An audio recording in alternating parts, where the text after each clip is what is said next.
Consider awarding AS 02-25 to the Concho Valley Paws for Animal Rescue Services in the amount of $162,000 and authorizing the city manager to negotiate and execute all necessary documents, or in the alternative, reject such proposal, consider implementing in-house programming for such services.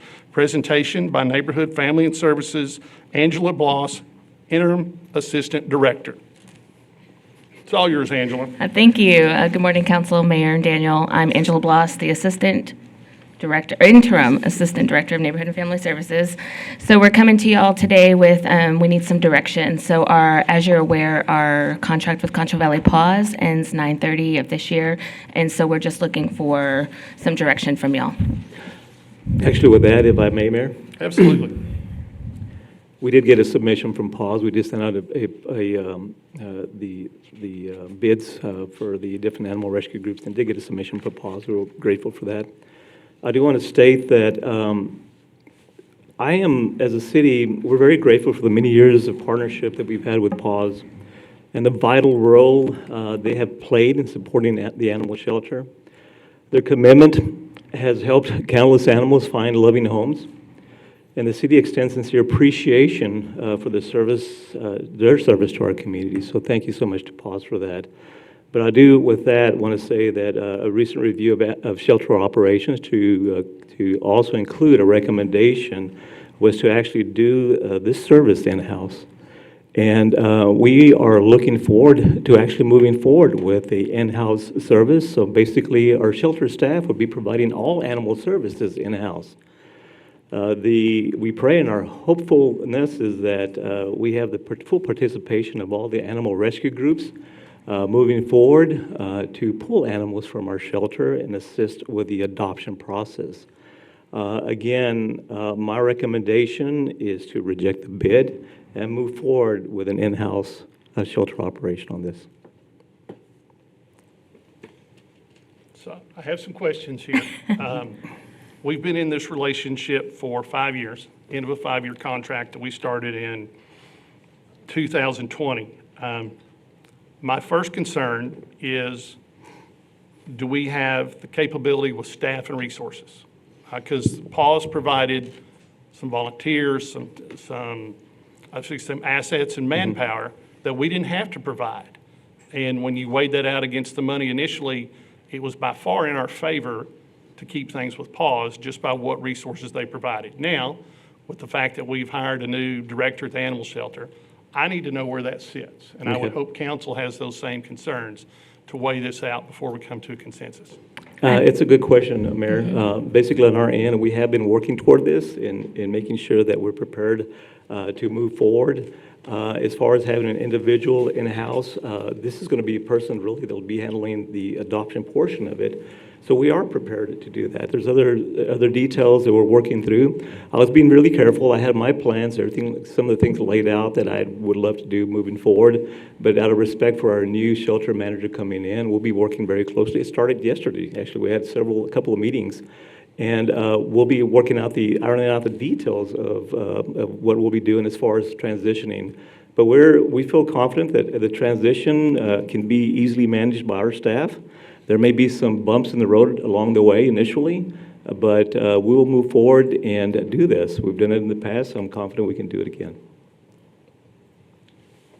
Okay, so you're confident that we have the staff and the capability, the resources to handle this, even through the transition of the remodel? Even through the transition of the remodel, all that's been considered as well. So on our end, we want to make sure that we do, as stated a while ago, actually when Amanda came up here, our first priority, of course, is public health and safety. That'll always be public health and safety for us. But we also know that animal welfare is a key point and also one of our missions there with the city and the animal shelter. So yes, on our end, I wouldn't be sitting here making a recommendation unless I didn't feel like we could actually transition and do this job ourselves. So how would we handle adoptions? Angela, how would we handle adoptions? I'm going to be honest with you, I don't have a plan at this moment. We were kind of waiting for direction from y'all, but once we get that direction, we're willing to sit down. I know Amanda's very excited and more than capable of coming up with a plan. So we would come up with a plan. Within our current budget at the moment would But as I told Daniel, he would have to be flexible with us to move and to pivot when we need to make changes, and then if we needed extra funding. We will transition a staff member. I mean, I want to make sure Yes. that that's understood as well. We will be transitioning a staff member to handle specifically the adoption itself. Though it's not like we don't have a plan whatsoever. I mean, at this point, there's been a Yes. lot of discussion, a lot of, as far as planning, as far as what the transition is going to look like. Do we have it set up right now? No, we don't have it set up right now, but So it will what are be some set of up. our options? I mean, I think it's very important we at least have some options before we move in this with just a blank slate. Of course. So what are options that we have here, Danny? Options, again, as I mentioned a while ago, is to use one of our current staff members. We actually have a part-timer at this point that can step in that will be doing the adoption. I've been speaking to other individuals, one in particular that has knowledge and experience in volunteerism and bringing volunteers in, and even the other animal rescue groups. I've met with the other animal rescue groups, and the discussion has been that we need a full participation from everyone to pull animals from our shelter. It won't be specifically just one animal rescue group that'll be doing this, but we have several animal rescue groups in our community. Several of them served on the task force, and there was a lot of discussion also as far as what we would require from everyone. Everyone has to work together on this. Again, we're going to be managing what we have going on within our shelter to make sure that we don't have the numbers that overpopulate our shelter, and we don't have the ability to really function. We want to make sure that we maintain that with an open intake. But on our end, there's going to be a lot of legwork, a lot of meetings, a lot to do with having folks that have a similar mission to get the animals adopted out that we want to step in and assist with this whole process as well. So my question here is, how do we create fairness amongst what we put up for adoption? So is everybody going to be able to work adoptions? I mean, to me, I see that as a benefit, having 5 groups or 6 or 7 or 10. But how do you be fair on who gets the pretty puppies and who gets the ugly ones? We would love to be able to And adopt I know that sounds rude, but I mean, that's always been a question. You'll get that on email, was they get first choice, and then what's left over is something that's not as desirable. My biggest concern about this is, how do you determine who's going to work randomly and work what adoptions? I mean, the only fair way to be first come, first serve. So having that outcome specialist would be the primary contact, and then whoever contacted them first. In my opinion, that would be the only fair way. It would. I think if anything, it does need to become a first come, first serve. It can't be just one group that actually gets to pull the animals, but really a first come, first serve, which encourages everyone to participate in this. No one wants to feel like there is a disadvantage. Everybody wants to feel like, we do have a fair opportunity to select the animals that we are really interested in adopting out. I would love to have all the animals adopted out and that they could find a home, but it does kind of turn into a first come, first serve, basically. Well, and I get first come, first serve, where I'll go with that. What I know is when you do first come, first serve from rodeo tickets, sometimes people can dominate first. All right, they can put the True. power and the resources to be up there. You have to be able to work in a fair and consistent pattern to provide everybody time. Now, that doesn't allow somebody to be lazy and say, well, it's my turn in the rotation. I didn't get up there, but I still get choice. But there's going to have to be some on-site management here to maintain fairness and consistency. But I do see a benefit in working with all the groups. Absolutely, and my commitment, of course, to the city council and everyone is I'm going to be directly involved with the animal shelter. We've already started establishing, especially how we're going to meet. It's going to be a lot of teamwork, a lot of reviews, a lot of changes based on what went right and what went wrong, how we're implementing our strategy, our plan, and do follow-ups on that to tweak and make changes if necessary. But again, you'll have my commitment and complete involvement in the animal shelter. Okay, with that, I'd like to open up with the dais and work from Mary across, and we'll ask some questions. I have one question. With the resources as far as hiring additional people, I know, Daniel, you were talking about converting, some part-times into, Yes. the task force, and I just wanted to clarify, I think sometimes there can be confusion, and frankly, I would get confused just with the terminology. We have the advisory committee, but then we also had that task force that was specific for really dissecting this whole deal. And the task force recommended hiring, essentially doubling our staff. So they are recommending 4, ASOs? yes, Yes, 4 ma'am. ASO. And so Amanda is one of those. Are we going to do those 3 additional in this year? Or No. what is the time frame? No, the goal is, of course, we do have a staff member now that's is a converted ASO, and we also have budgeted to hire an additional ASO this year. Now, the plan is for next year, as we start budgeting, that we budget for the additional 2 to get us to that 4 ASOs that we're talking about. And Amanda is not, I mean, she is a senior ASO. She really has wonderful experience, but she's actually the shelter manager. She'll be running operations there. Yeah. Okay, yeah, that, Did we just add kind of one? staying on target there. Let her know yet. Yeah. Yeah. And I'm So- sure other questions will come up as we kind of work through this. And I will Okay. say, we do have one new one that we're still training and one that is still fairly new. So that'll give That's us 2. time to train, get those fully trained before we add on new ones, Going in the right direction. then. Yes, ma'am. Thank you, Angela. of course. Karen? You sure? Patrick? Good morning. So this is, it's interesting timing, getting the new director at the same time, so I realize she's just now coming into it. But has she had experience with both? Has she had experience with city-ran shelters, adoptions? Do you know? I Amanda, believe so, come on yes, down. but we'll let her answer. Yeah. We're going to throw you in the fire day two. Oh, this one's got a book. So during my tenure in Louisville, we actually had a older shelter that was not updated or anything of that nature. I was an animal services officer, however, I ran Pet Portal, I ran the adoptions, I coordinated with the rescues, so I do have extensive knowledge of that. With Frisco, we did not have a shelter, but I did work heavily with the adoption and foster coordinators at the Collin County Animal Shelter, where we did contract with. And so I've actually got a lot of contacts to help us transition into this, to where we make sure that we are doing everything proper. Do you think we're already in the end of the lease. Do you think this is something that we could effectively get done in time to basically save as many pets and get them adopted as possible? I absolutely do. Through conversations with Daniel, with Angela, I believe that we've got an action plan in place to get the layout within the next week or so and have it ready to implement within 2 weeks. Okay, thank you. Patrick, Mary Thomas? Very quickly, we have fulfilled a number of the requests from the task force. And I think we need to move on down the road and let the animal shelter do what they need to do. What we were doing before wasn't working. We had too many dogs on the road. I think this is going to help us.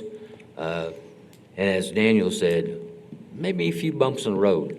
But for some of us that have been up here, especially Mr. Hebert and I, for 9 years, 8 years, whatever the case may be, we have gone through many, many renditions of trying to get animal services on the right thing. And every time somebody says, okay, so I'm in favor of letting the Animal Services Organization take this and run with it. And if they have to come back to us to tweak it a little bit, I'm good with it. Mr. Sell? I wasn't on council when the task force presented, but I was in the audience, and I think this goes along with what the task force wanted us to do, as well as you got to start somewhere. So I think it's a step in the right direction. It still gives the other adoptions ability to work with them, so I think it's a good thing. Hebert? Couple of questions. Daniel, you mentioned public health and safety Yes, sir. in your remarks. That has been I think what I have said consistently throughout the process. whatever we do, however we do it, my two main concerns with animal services are public health and safety. Can you put a little bit more meat on those bones, Daniel, with Yes, sir. respect to the aspect of addressing public health and safety? Yes, sir. Public health and safety, of course, recently, this past year, we did move toward an open intake. Previously, we would, somebody could pick up a stray animal, take it out to the shelter, and if if the shelter was full, they were told to take it back, and the animal was probably likely to close its home anyway, about a block or two away. That for me was a dangerous proposition, to tell someone to take an animal back and leave it loose, drop it off and leave it loose. We're not doing that any longer. We're making absolutely sure that we're keeping our shelter, our intake open. I hate the idea, the thought of euthanizing animals, but I know that that's something that is an inevitability that we'll end up having to do.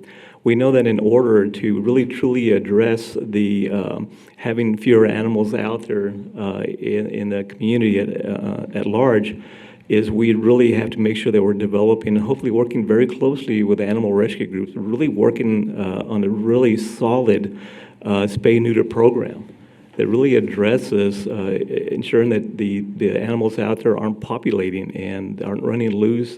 So that's going to be a key part of what we're working toward as well. The conversation, of course, the meetings that we had yesterday and other works that we've been doing, we want to make sure that we're addressing it that way. So that's a great question. We want to make sure, again, public health and safety is key and number one for us, and that's what we're going to be working toward. You mentioned also just then spay and neuter. I'm going to look to Amanda and Angela. Have y'all already begun discussing a much more robust spay and neuter initiative on a go-forward basis? We are looking at several different avenues and different ideas to boost the compliance of spay and neuter, as well as how to properly make sure that every animal that is exiting the shelter through adoption, transfer, rehab is going with it being spayed and neutered. And I think you mentioned the word compliance. I think that's going to be, we have to demand compliance through whatever means, legal means that we have. So I hope that's part of y'all's discussion too, to gain seemingly from what we heard from the task force, we may not have had as much compliance as maybe what we should have. So I hope that's a part of it too. Tommy, and I'm sorry, I mean to interrupt you. Tommy, I know that Amanda is reviewing the recommendations made by the task force as well as far as some of the ordinance changes. As a matter of fact, she has some thoughts and ideas on that as well. But that is going to be key as well. I failed to mention that a while ago when you started looking at public health and safety, is making sure that we're truly enforcing our ordinances that are already in place anyway, and also making the changes necessary to make them stronger. So that's another area that we'll be keying on and making sure that we have that in place. You took my next question out of my mouth, so thank you for what you just said. Two questions for clarification just for me. How many current, today, as we have this conversation, how many ASOs do we have? I'm going to refer to her because I'm still learning. Sure. With Carlos, it would be 1, 2, 3, 4, 5, 6. Okay. Yes, 6. Okay, that's fair. I just didn't know the number. Okay, so 6. And Daniel, for you, I thought we authorized in the budget this year 2 additional ASOs this year. Is that not Yes, sir, we're correct? going from 4 to 6 actually, so that's the number that okay, you just okay, reported. So all right. then next year, we'll be up to 8, and that's the number that was Okay, actually recommended. that's where Yes, sir. the additional, okay, Yes, sir. thank you. I didn't get that. Mayor, that's all the questions I've got. So I have a question. When you look at the key obligations that we shared between us and PAWS, PAWS also took basically the compliance, fee schedules, forms, certifications. There's a lot of liability in the adoption process that they carried on their shoulders. Does that just fall on us? It's going to have to. I mean, I don't know how we do that moving forward, but in the litigious society we have today, quite often we have to worry about liability. Absolutely. And sometimes it's to the city's benefit to place that on somebody else's shoulders and let them have that. But So Brandon, will we carry the same standard policies? Yeah, absolutely. But I mean, even with the current pause arrangement, I mean, they're our agent. So while they may indemnify us in the contract, that doesn't necessarily mean, we wouldn't get involved in litigation due to their actions. So, I mean, the answer to your question is yes, we are taking on more, but at the same time, we kind of also have that with the current arrangement. Okay. Cool. With that, any additional questions? Patrick? Daniel, this went out to all the rescues to basically bid on this proposal, correct? We advertised it, and I met with Jeffrey to make sure that went out to our purchasing manager to make sure it went out to all the animal rescue groups, yes. Thank you. Yes, sir.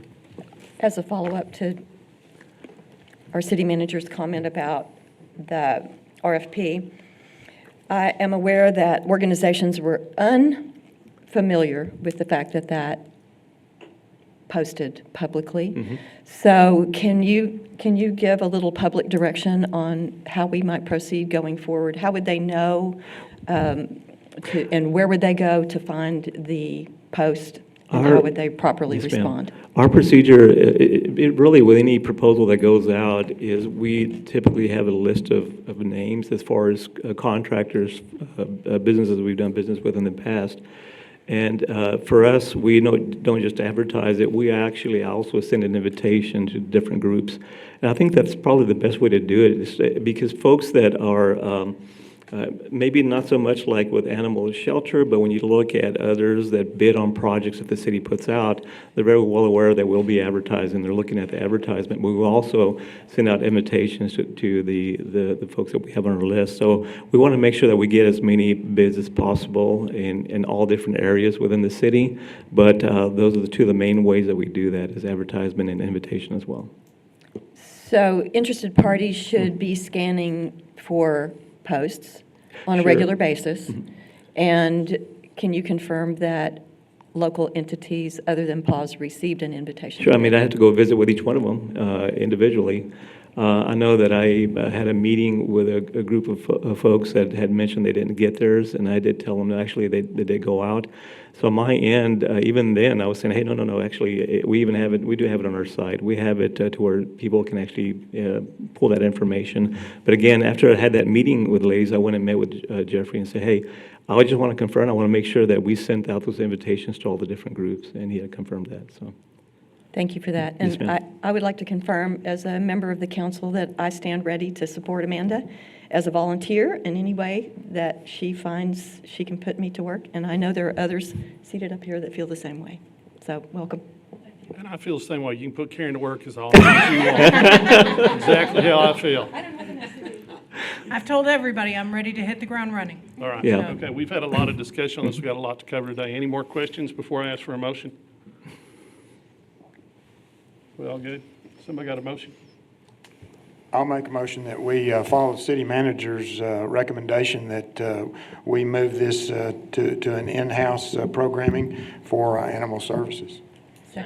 And Tommy, just to clarify, that is Reject. rejecting the bid from Paul's also. That is correct. You Okay, want me to say that? Yeah, rephrase. Okay, all right. Just so we're clear. I make a motion that we reject the bid from PAWS for $162,000, and that we implement the in-house programming for animal services per our city manager's recommendation. I I had a still first. second that. First from Second. Tommy, I have a second from Harry Thomas. Heather, do we have any public comment? Jatan Geesey.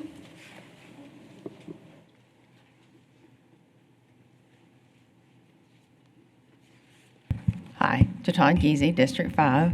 I had a lot to say. Thank y'all for your recommendations. I just do want to beg that y'all will do what you can to cut the supply and find money for a voucher program for the public. I volunteer with a couple of rescues, and we are seeing those numbers increase. We have people coming and getting vouchers, multiple vouchers. Our policy is one per household per month. Many times we go off that, we find somebody that's trying to take care of a cat colony that they never did, they didn't sign up to do that. But our numbers are as high as they can go, just about, and we are going to, there's a chance we're going to have to start turning people away. So the demand is there. People are trying to, take in animals and get them fixed and help with the community. And it's not the best job to do it for free. I'm not asking that they, lower their prices, but we have to help them get some of those people compliant when they're there, showing up in violation, do something to help them. Or hopefully they'll come and do it on their own.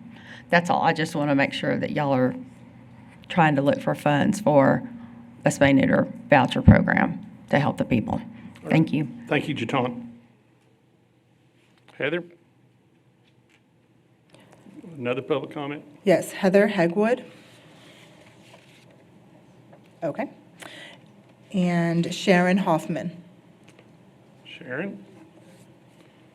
So did Heather pass? She passed. All right. Good morning, Sharon Hoffman with Critter Shack. I live in Wall. I was going to say thank you for your recommendations. I wholeheartedly agree with what you're saying. I think in-house services worked in the past, and I think that's an excellent way to move forward. I would encourage you to do what Jatan said, and please find some money for spay neuter, for vouchers. That's the one way out of this overpopulation issue, and it's very important. And any money that you spend now will save you money in the long run. And I believe Cassie's, I can speak for them, we got nothing in the mail for any kind of RFP. I didn't know to look on this website until it was too late. So we did not receive anything. But thank you for your recommendation. Heather, any more? All right. With that said, before we go to vote, I just want to say, regardless of the outcome here, since I've been on here since 2017, I've seen outstanding commitment and obligations, not only through public comment, but through the service of PAWS, all the way across the board from everybody here.